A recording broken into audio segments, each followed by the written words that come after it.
नमस्कार। आकाशवाणी जयपुर अजमेर से प्रस्तुत हैं प्रादेशिक समाचार।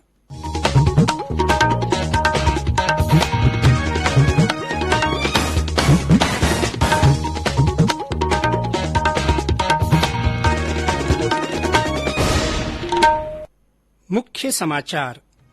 राष्ट्र आज मना रहा है 75वां स्वतंत्रता दिवस।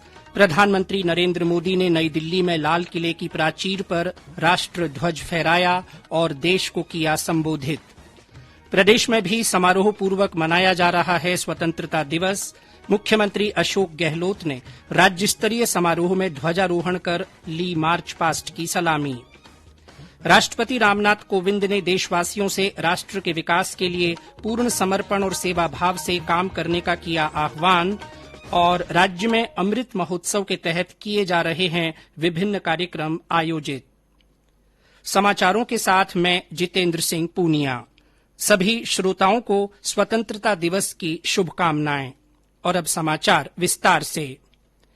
राष्ट्र आज 75वां स्वतंत्रता दिवस मना रहा है।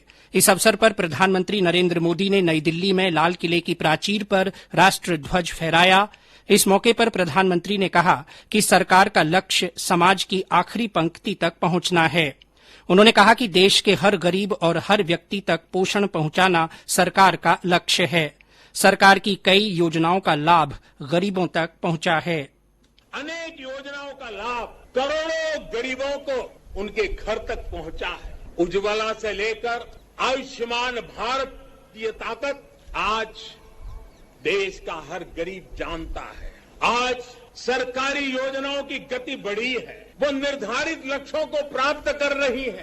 पहले की तुलना में हम बहुत तेजी से बहुत आगे बढ़े, लेकिन सिर्फ बात यहां पूरी नहीं होती है। अब हमें सैचुरेशन तक जाता है, पूर्णता तक जाना है। 100% गांवों में सड़कें हो, 100% परिवारों के बैंक अकाउंट हो, 100% लाभार्थी को आयुष्मान भारत का कार्ड हो, 100% पात्र व्यक्तियों को उज्ज्वला योजना और गैस कनेक्शन हो, सरकार की बीमा योजना हो, पेंशन योजना हो, आवास योजना से हमें हर उस व्यक्ति को जोड़ना है जो उसके हकदार है।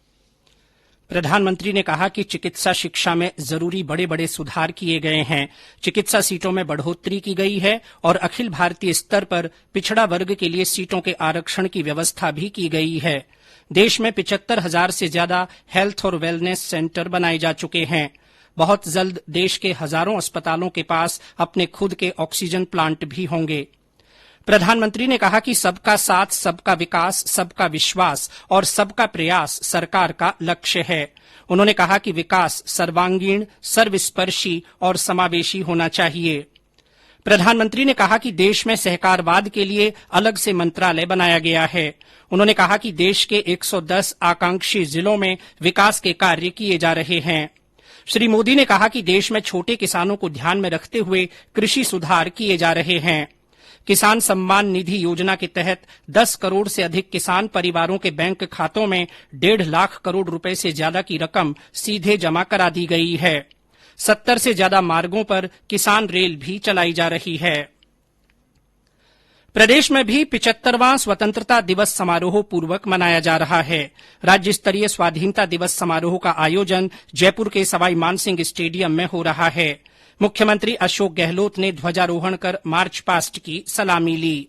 इस अवसर पर मुख्यमंत्री अशोक गहलोत ने कहा कि राजस्थान तेजी से तरक्की कर रहा है। कोरोना काल में सरकार के बेहतर प्रबंधन की देश और दुनिया में चर्चा हो रही है। मुख्यमंत्री ने कहा कि 1 लाख युवाओं को नौकरी दी जा चुकी है और 80,000 की भर्ती प्रक्रियाधीन है। श्री गहलोत ने कहा कि 15 जिलों में किसानों को दिन में बिजली मिल रही है। जल्द ही सभी जिलों में किसानों को दिन में बिजली दी जाएगी। इससे पहले मुख्यमंत्री ने सिविल लाइन्स स्थित मुख्यमंत्री निवास और बड़ी चौपड़ पर ध्वजारोहण किया। श्री गहलोत ने अमर जवान ज्योति स्थल पर शहीदों को पुष्प चक्र अर्पित किए। इस अवसर पर 6 अधिकारियों को राष्ट्रपति पुलिस पदक और 48 अधिकारियों और कर्मचारियों को पुलिस पदक से सम्मानित किया गया। श्रेष्ठ कार्य करने वाले अधिकारियों, कर्मचारियों, संस्थाओं और विद्यार्थियों को भी समारोह में सम्मानित किया गया। इस बीच राज्यपाल कलराज मिश्र ने राजभवन में झंडारोहण किया। इस मौके पर श्री मिश्र ने उच्च अंक प्राप्त करने वाले विद्यार्थियों को सम्मानित किया। विधानसभा अध्यक्ष डॉ सीपी जोशी ने राजस्थान विधानसभा में तिरंगा फहराया।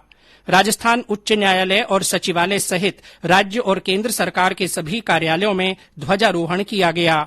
सभी जिलों में भी ध्वजारोहण किया गया।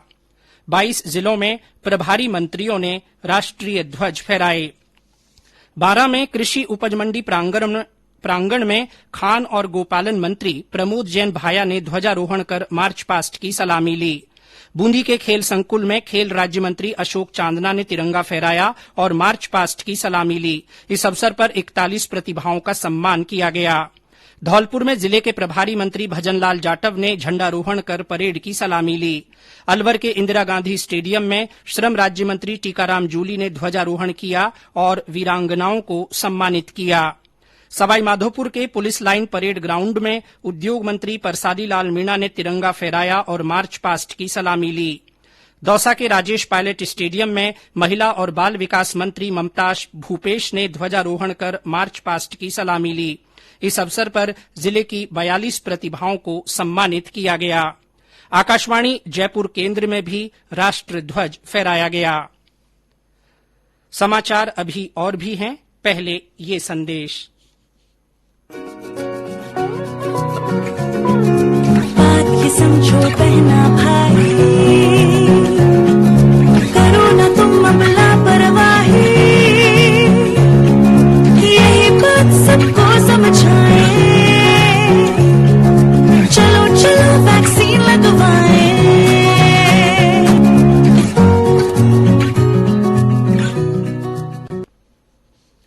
ये समाचार आकाशवाणी जयपुर अजमेर से प्रसारित किए जा रहे हैं। प्रादेशिक समाचार बुलेटिन आप हमारे ट्विटर हैंडल @AIR_News_जयपुर, फेसबुक पर AIR न्यूज राजस्थान और यूट्यूब पर राजस्थान AIR न्यूज पर भी सुन सकते हैं। राष्ट्रपति रामनाथ कोविंद ने देशवासियों से हर काम देश के नाम का मंत्र अपनाने और राष्ट्र के विकास के लिए पूर्ण समर्पण और सेवा भाव से काम करने का आह्वान किया है। राष्ट्रपति ने करगिल विजय दिवस के अवसर पर बारामूला में युद्ध स्मारक की अपनी हाल की यात्रा का उल्लेख करते हुए कहा कि इस युद्ध स्मारक पर मेरा हर काम देश के नाम लिखा हुआ है। इसका तात्पर्य है कि मेरा हर कार्य देश के लिए होना चाहिए। 75वें स्वतंत्रता दिवस की पूर्व संध्या पर राष्ट्रपति ने सभी देशवासियों से भारत को राष्ट्रीय हित और समाज के कल्याण को सामने रखते हुए प्रगति के पथ पर आगे बढ़ने को कहा। श्री कोविंद ने कहा कि ये दिन बहुत महत्वपूर्ण है क्योंकि आजादी का अमृत महोत्सव पर्व शुरू हो रहा है। ओलंपिक खेलों में भारत के प्रदर्शन की सराहना करते हुए श्री कोविंद ने कहा कि भारत के खिलाड़ियों ने अपने सर्वश्रेष्ठ प्रदर्शन से राष्ट्र को गौरव दिलाया है। कोविड महामारी के संबंध में राष्ट्रपति ने कहा कि देश में महामारी का प्रभाव भले ही कम दिख रहा है, लेकिन कोरोना वायरस अभी गया नहीं है। उन्होंने कहा कि लोगों को महामारी के नियंत्रण के लिए बचाव मानक कम नहीं करने चाहिए।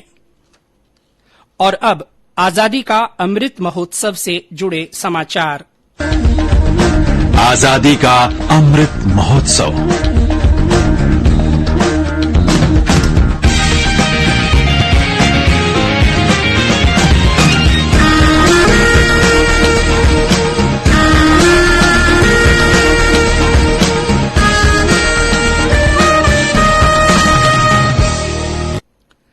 राज्य में अमृत महोत्सव के तहत अलग अलग कार्यक्रम आयोजित किए जा रहे हैं। सूचना और प्रसारण मंत्रालय के प्रादेशिक लोक संपर्क ब्यूरो जयपुर की ओर से आजादी का अमृत महोत्सव के तहत जयपुर के जल महल की पाल पर देशभक्ति गीत संध्या का आयोजन किया गया। कार्यक्रम में प्रसिद्ध गायकों ने देशभक्ति गीत प्रस्तुत किए। इस दौरान पत्र सूचना कार्यालय की अपर महानिदेशक डॉ प्रज्ञा पालीवाल गौड़, आरओबी की निदेशक रितु शुक्ला सहित बड़ी संख्या में पर्यटक और आम लोग मौजूद रहे। कल जयपुर के विद्याधर स्थित केंद्रीय सदन परिसर में देशभक्ति गीत संध्या का आयोजन किया जाएगा। आकाशवाणी जयपुर की ओर से आज काव्य गोष्ठी का प्रसारण किया जाएगा। इसके तहत महिला जगत कार्यक्रम में शहर की प्रसिद्ध कवयित्रियां काव्य पाठ करेंगी। झुंझुनू जिले के पोषाणा गांव में देश के लिए जान देने वाले 5 शहीदों की मूर्तियों का अनावरण किया जाएगा। अलवर जिले में कठूमर के तुसारी रोड पर आज सुबह कार और ट्रक की टक्कर में 5 लोगों की मृत्यु हो गई और 3 अन्य घायल हो गए। हमारे संवाददाता ने बताया कि ये सभी लोग गोवर्धन परिक्रमा देकर वापस लौट रहे थे। प्रदेश के 27 जिलों में कल कोरोना संक्रमण का कोई भी नया मामला सामने नहीं आया। 6 जिलों में संक्रमण के 14 नए मामले मिले। उदयपुर जिले में 5, अजमेर और जयपुर में 3-3 तथा नागौर, सवाईमाधोपुर और सीकर जिले में 1-1 व्यक्ति में संक्रमण की पुष्टि हुई। कल इस बीमारी से 11 और लोग ठीक हुए। सक्रिय मामलों की संख्या 208 है। 10 जिलों में फिलहाल एक भी सक्रिय मरीज नहीं है। कोविड संबंधी राष्ट्रीय हेल्पलाइन नंबर हमारी वेबसाइट newsonair.gov.in पर उपलब्ध है। और अंत में मुख्य समाचार एक बार फिर। राष्ट्र आज 75वां स्वतंत्रता दिवस मना रहा है। प्रधानमंत्री नरेंद्र मोदी ने नई दिल्ली में लाल किले की प्राचीर पर राष्ट्र ध्वज फहराया और देश को संबोधित किया। प्रदेश में भी स्वतंत्रता दिवस समारोह पूर्वक मनाया जा रहा है। मुख्यमंत्री अशोक गहलोत ने राज्य स्तरीय समारोह में राष्ट्र ध्वज कर मार्च पास्ट की सलामी ली। राष्ट्रपति रामनाथ कोविंद ने देशवासियों से राष्ट्र के विकास के लिए पूर्ण समर्पण और सेवा भाव से काम करने का आह्वान किया है। और राज्य में अमृत महोत्सव के तहत विभिन्न कार्यक्रम आयोजित किए जा रहे हैं। इसी के साथ प्रादेशिक समाचार बुलेटिन समाप्त हुआ। हमारा अगला समाचार बुलेटिन हिन्दी में दोपहर 12:30 बजे प्रसारित होगा। नमस्कार।